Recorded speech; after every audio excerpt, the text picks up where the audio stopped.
Name changers. Municipal ఎన్నికల వేళ తెలంగాణలో నామకరణ మహోత్సవం జోరుగా జరుగుతోంది. దారుణమైన దూషణలకు పోకుండా, బీప్ సౌండ్లతో పని లేకుండా జస్ట్ పేర్ల మార్పిడి అనే వెరైటీ టాపిక్ తో వీర పర్ఫార్మెన్స్లు ఇచ్చి రెచ్చిపోతున్నారు లీడర్లు. నేమ్ చేంజ్లతోనే గేమ్ చేంజర్లు అవుదామన్నది వాళ్ళ ఆశ కాబోలు. బలహీన వర్గాలు లెక్కలు తీసి బీసీ గణన చేసినప్పుడు పేరు మారింది. దామోదర్ రాజనరసింహ బాగా ఎమోషన్ అయినప్పుడు మరో పేరు వచ్చింది. సిక్కు సోదరులకు దగ్గరైనప్పుడు రేవంత్ రెడ్డి రేవంత్ సింగ్ అయ్యారు.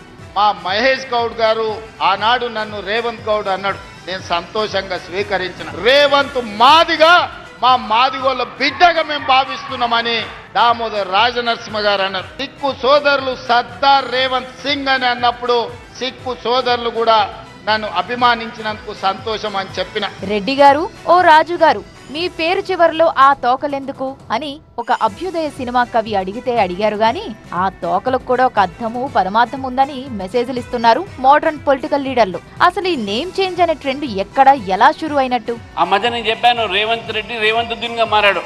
Be mine with the Joyalukas Be Mine Heart to Heart Valentine's collection. Ha, very smart. This year, on the purchase of jewelry worth $1,000 and above, you can receive exciting cashback vouchers, 100% value on old gold exchange, 100% value on diamond exchange, and much more only till February 15, 2026.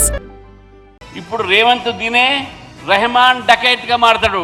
దురేందర్ లో ఉన్న Rahman dacoit ఈ రోజు తెలంగాణలో రేవంత్ రెడ్డి. మజ్లిస్ తో దోస్తీ చేసుకున్నందుకు అజారుద్దీన్ కు ministry ఇచ్చినందుకు రేవంత్ రెడ్డి రేవంత్ రుద్దీన్ అయ్యారని బీజేపీ నుంచి రిపీటెడ్ గా ఓ సెటైర్ వినిపిస్తోంది. దీనికి స్ట్రాంగ్ గా ఓ కౌంటర్ ఇద్దామనుకున్నారు సీఎం రేవంత్ రెడ్డి. దాని ఫలితమే నిజామాబాద్ సభలో ఈ double dose. Bharatiya Janata party Ramachandra Rao Revanth Uddin అన్నావు కదా, నాకేం ప్రాబ్లం లేదు. రేవంత్ గౌడ్ అయినా, రేవంత్ మాదిగైనా, రేవంత్ ముదిరాజ్ అయినా, రేవంత్ యాదవ్ అయినా, సర్దార్ రేవంత్ సింగ్ అయినా, లేకపోతే రేవంత్ ఉద్దీన్ అయినా నాకేమీ అభ్యంతరం లేదు. బీసీలు, ఎస్సీలు, ముదిరాజులు, యాదవులు, సిక్కులు అందరికీ కావలసిన వాడిని.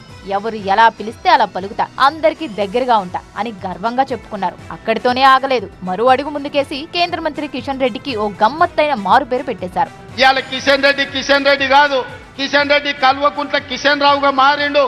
ఆ సంగతి నీకు తెలుసా రామచంద్రరావు గారు? ధర్మపురి అరవింద్ గారు, మీ కిషన్ రెడ్డి కాదు. ఇవాళ మీ కిషన్ రెడ్డి కల్వకుంట్ల కిషన్ రావుగా మారిండు. కేసీఆర్ కు పుత్రుడు ఉన్నాడు, దొంగ పుత్రుడు కేటీఆర్. ఇవాళ కేసీఆర్ కి ఇంకో దత్తత పుత్రుడు ఉన్నాడు, ఆయన పేరు కల్వకుంట్ల కిషన్ రావు. ఒక పార్టీతో మరో పార్టీ అంటకాగుతోంది అన్నది వీళ్ల కాన్సెప్ట్. వాళ్ళ భావజాలాలకు తగ్గట్టు పేర్లు మార్చి పిలుచుకుంటూ జనాన్ని బాగా ఎంటర్టైన్ చేస్తున్నారు. ఈ నేమ్ చేంజర్ల ట్రెండ్ ఇక్కడితోనే కట్ అవుతుందా లేక కొనసాగుతుందా చూడాలి మరి.